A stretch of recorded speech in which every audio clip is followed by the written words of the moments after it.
Greetings, inquisitive souls. Have you ever pondered the ancient enigmas and the prophetic tales of religion? Today we embark on a journey through time, cultures, and continents to explore the mysterious figures of Gog and Magog. This narrative is steeped in mystery and prophecy, and we'll venture into what these names mean in our modern world. So, who exactly are Gog and Magog? In Christianity and Judaism, Gog and Magog are entities mentioned in apocalyptic prophecies.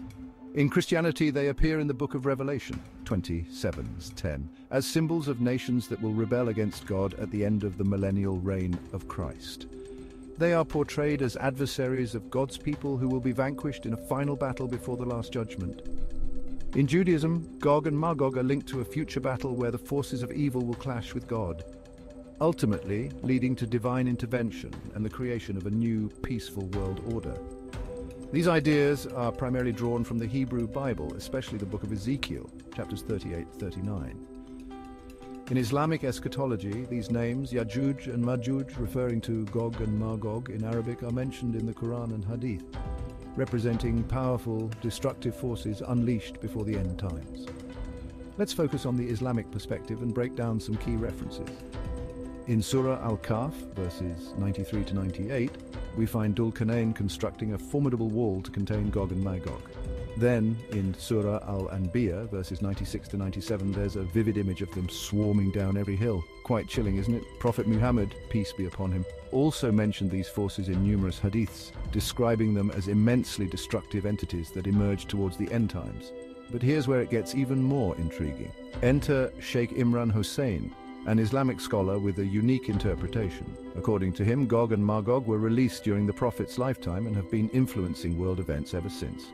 Hosein identifies Gog and Magog with Western European powers, particularly those involved in colonialism and imperialism.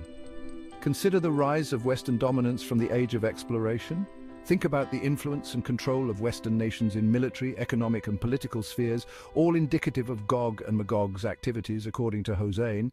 Let's zoom in on the impact. First, there's the global dominance of Western civilization.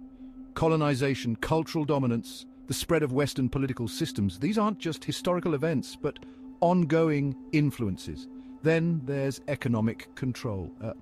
The global economic system is solely centered around Western interests. These include power and dominance of the US dollar, pound sterling, and institutions like the IMF and World Bank. Hosein argues that this is another manifestation of Gog and Magog's influence. And what about moral and social decay? Hosein contends that materialism, secularism, and the erosion of traditional values are also signs of Gog and Magog's impact.